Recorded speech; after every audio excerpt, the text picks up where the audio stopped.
Hello everybody, it's your boy Gill-boy here, and we're going to be reviewing 2025's The Wolfman. Now, this is probably going to be a very short movie review.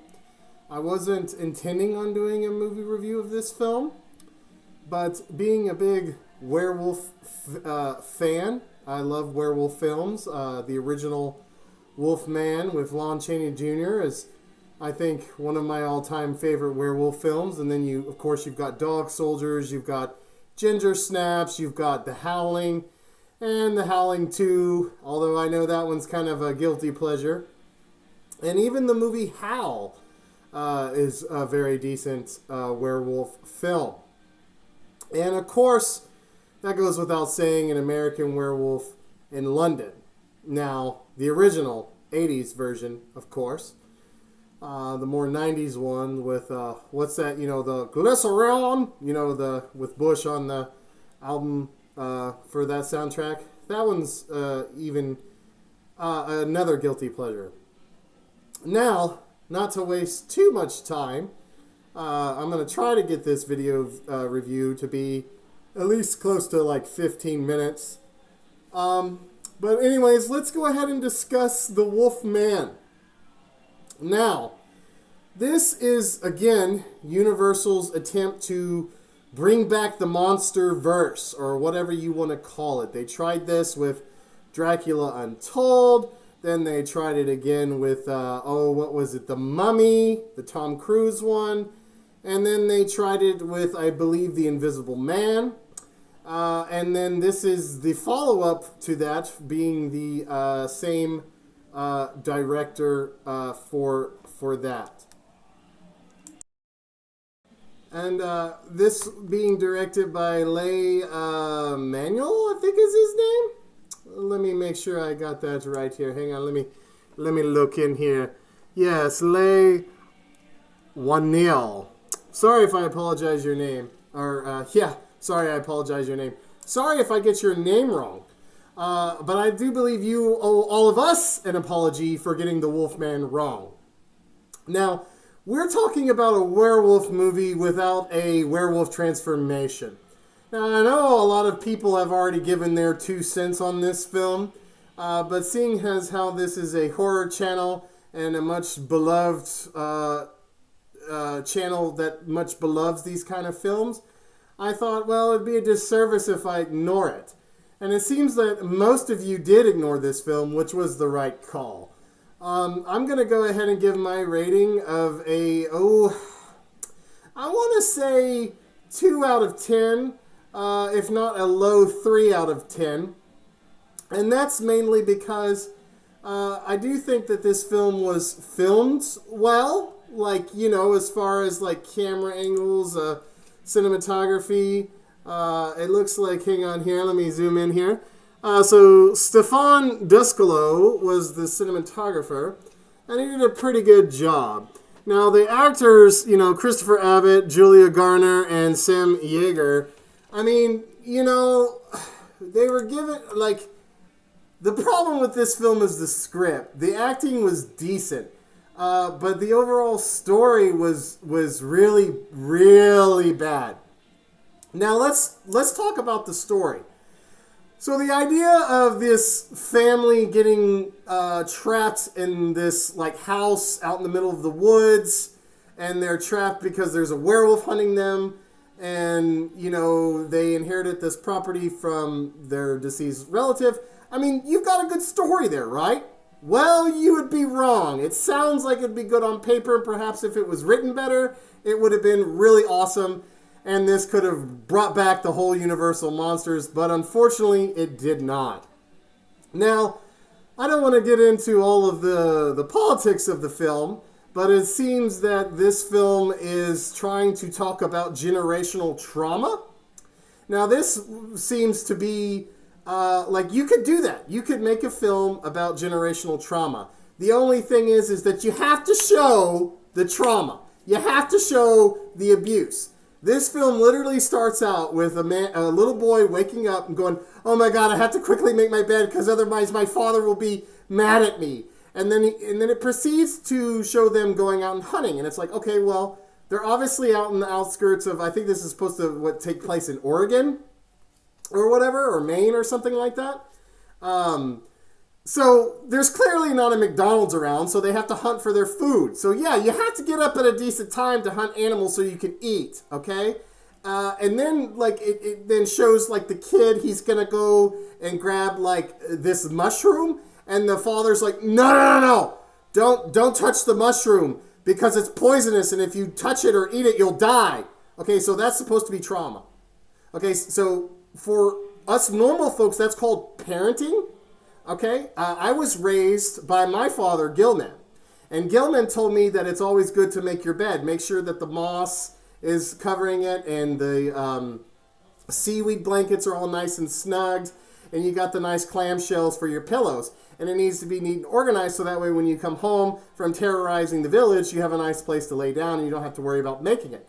Also, there's a lot of dangerous fish and fungus and kind of mushroom-esque fungi in the lagoon, and it's not safe to eat that too. So I'm not going to sit here when my dad's telling me, hey, bro, don't touch that, to be like, oh my God, I'm a victim.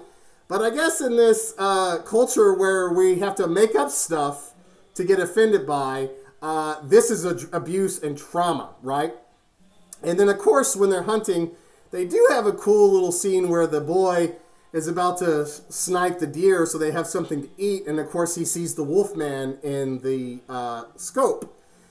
Now, unfortunately, our friend Ozzy Osbourne right here looks more like a werewolf or a wolf man per se in the music video Bark at the Moon than the guy in this film. He kind of looks like somebody who smoked too much meth and has lost all of his hair and is on PCP or has done a lot of bath salts. Now, the problem that I have with like modern horror films in general is that they don't understand the folklore or the philosophy or the theology behind werewolves and vampires and ghosts and ghouls and goblins. You know, a lot of this stuff is based in Christianity, and these people don't like Christianity or if don't understand it. You know, and I'm all for, well, let's do a modern spin on it, you know, like let's make it like a virus. That's really cool and that can work if it's done properly. This is not done properly. It's stupid. And at first I was like, okay, you know what? They call it what do they call it? The wolf's face or something? I don't know. Forgive me. I watched this movie once. I was watching it here in the lagoon. My wife was sleeping by me, and this movie was so bad that it caused her to have sleep paralysis. See, I can't even speak correctly because this movie is so bad. It's destroyed my ability to function on a basic level. So, not to digress too far off of what I was originally saying, but this film is garbage, okay? So it cuts after we're trying to see how bad this dad is to his son, you know, and there's clearly this Wolfman guy about to kill these people, but he goes away. And then the son wakes up and he's sneaking and creeping on his father. And his father's like talking to somebody on like a walkie-talkie kind of thing. And he's like, I saw it out there. I know it's real. I'm going to do anything I can to protect my family. Base dad. Sounds like a good father trying to protect his son from a werewolf, right? No, he's the abusive asshole in this situation. We cut like 30 years later. They're all living in New York or Chicago or something like that. And this is the son all grown up now. And he's obviously got a wife and a daughter. And the daughter jumps on this like, I don't know the correct term because I live out in the lagoon, not in the city. I only terrorize the city, so you'll have to forgive me. But I guess they're like sidewalk blockades to protect pedestrians from getting hit by oncoming traffic on the road and highway.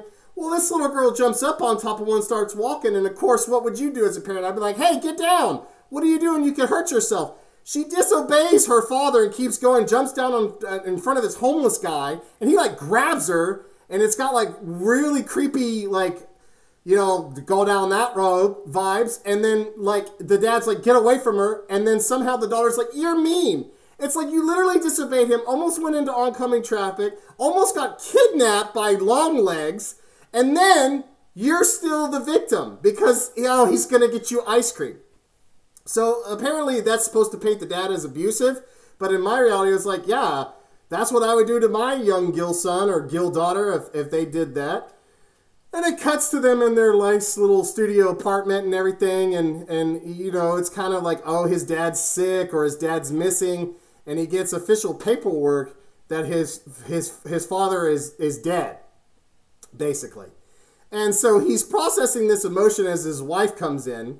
And his wife looks more manly than he does, which is kind of sad. But I guess that's modern family according to Hollywood. And she's coming in on the phone being all really rude and talking really loud on her cell phone. And it's clear, like, if anybody loves another person and sees them, you can say, oh, well, they're obviously going through something, so maybe I should get off the phone or go take this in the next room. She doesn't. She sits down and proceeds to be annoying on the phone. And her husband's like, hey, would you mind taking that out in another room? She ignores him, disrespecting him, and continues to proceed and talk even louder. Naturally, he gets upset. And then after she gets off the phone, she's like, why do you got to do that to me? And he's like, my dad just died. She's like, oh, well, you want to talk about it? It's like, what is this film? What is this? What? How is he the bad guy? So he's just a bad guy because he's a dude? That's what it's coming across from. Like, this movie is, I don't want to come out and say it's woke, but it basically is woke. It makes no sense. Somehow he's a bad father, he's a bad person, and he's transferring his generational trauma onto his wife and daughter. But what they show is him just being a normal person. So again, if you want to tell a story about generational trauma, you have to show him being an asshole to his family. I mean, like, really an asshole. So if I got this script, I would say, I see what you're trying to do here. Let me give you some advice. Make him an alcoholic. Make him, when he gets too drunk or buzzed or whatever you want to say, he becomes aggressive, abusive, starts criticizing their appearances, body shaming them, even if you want to go that far, or even physically abusive. That would show generational trauma, not, oh, can you please get off the phone? My dad just died. I'm trying to process trauma. I'm having, a moment here. No, he's the bad guy. They can't show that. To make a very long, drawn-out explanation, eventually, he gets his property. They go there. It's out in the middle of the outskirts, right? As I've said earlier, there's no McDonald's around. He's getting lost. And as he's trying to find his dad's property again, he sees an old friend. And, of course, he's got a gun because, you have to hunt to get food because that's how it is out in the country. And people who maybe predominantly only live in the city may not realize that. Like, there's, like, out here in Texas, if you live out in the country, there's nothing around. And unless you have storage food, you have to hunt for yourself. So in order to hunt for yourself, what do you have to have? You have to have guns and knives, right?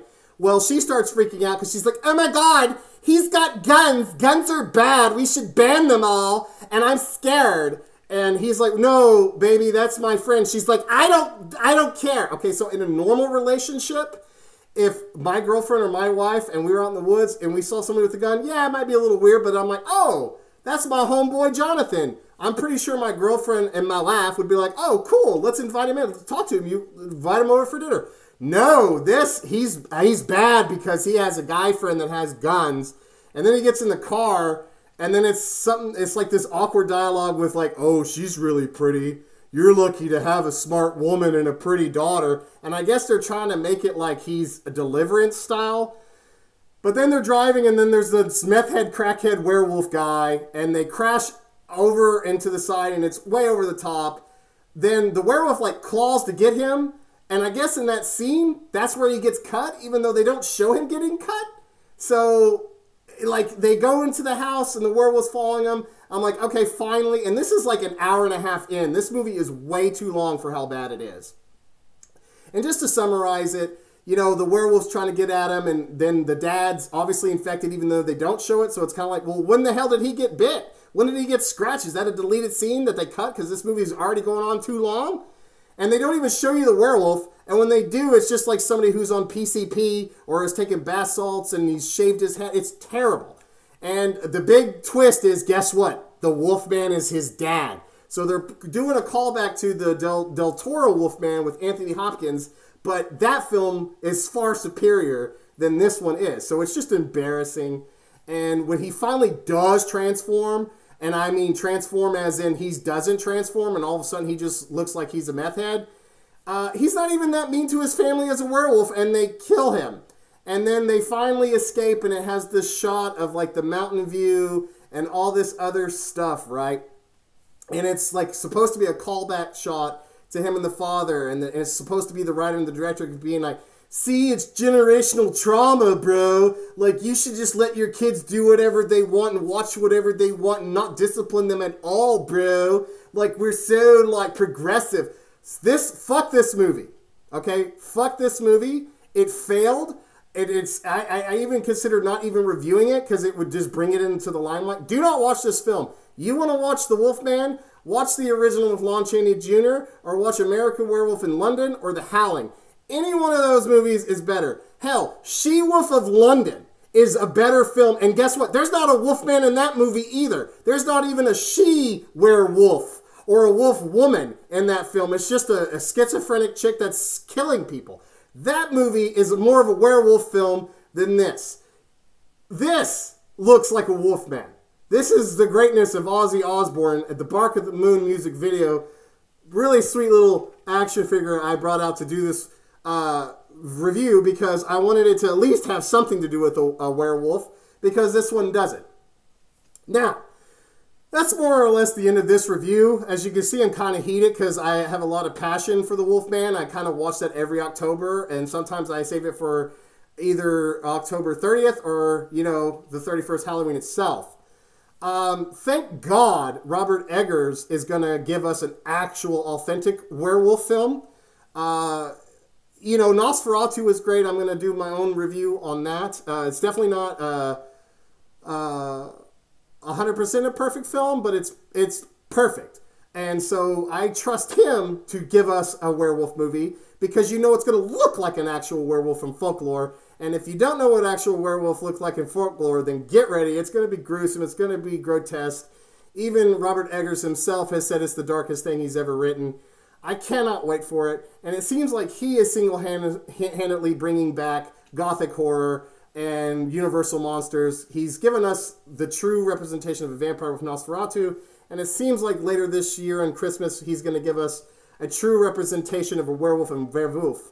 And it's going to be a period piece with Old English. I'm excited for it. Can't wait. So hopefully it'll cleanse us from this abomination. Like I said, after I watched this, I kind of had to go back and rewatch the original Wolfman. I even watched Werewolf of London, the original, not too long ago, just to purify myself from this garbage known as The Wolfman. I really don't even understand how this film got greenlit, and I don't think Universal, Blumhouse, whatever partnership deals going on here, why they would greenlit this.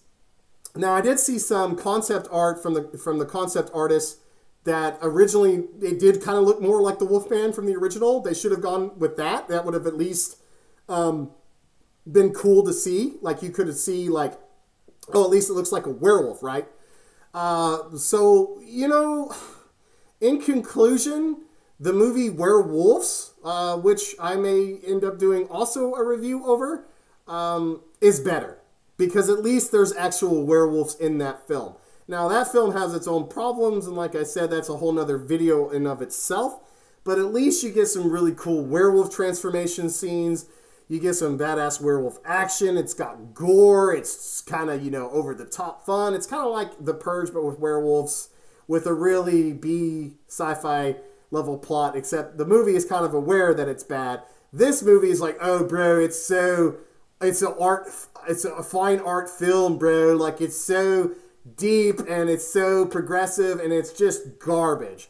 It failed at the box office. I'm sure it kind of had maybe like a big opening, and then as soon as all thousands of people saw that, word got out and nobody went to see it because nobody wants to waste their time. So if you're hungry and it's a full moon out and you're looking for a good werewolf movie, just watch The Wolfman. Just watch The Wolfman. Watch The Howling. Watch Dog Soldiers. Watch American Werewolf of London. Watch Ginger Snaps. In my opinion, Ginger Snaps is one of the best werewolf films of all time. So if you haven't seen that, watch that. That's about two sisters who are kind of alternative, goth, kind of grunge, punk rock. One of them gets bitten by a werewolf, and it's a great story. I don't want to ruin it all. So watch that instead. Stay far, far, far away from this garbage. I would have been so mad if I paid money to see it.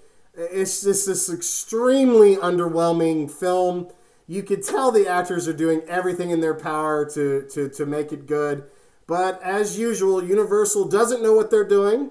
They need to contact us horror nerds that love the lore and the original films, and we can perhaps maybe give you pointers on bringing back your horror Universal monster. And maybe they'll actually do that successfully with the reboot of Creature from the Black Lagoon. Ooh, hopefully that's good. James Wan is attached to it. I know he's also busy working on Call of Cthulhu, so maybe we'll get a good creature film or Cthulhu film from them, but I highly doubt it. This has definitely poisoned the well, as they say. So anyways, thank you for stopping by in the lagoon and hanging out with me for a little bit as we discussed the Wolfman 2025.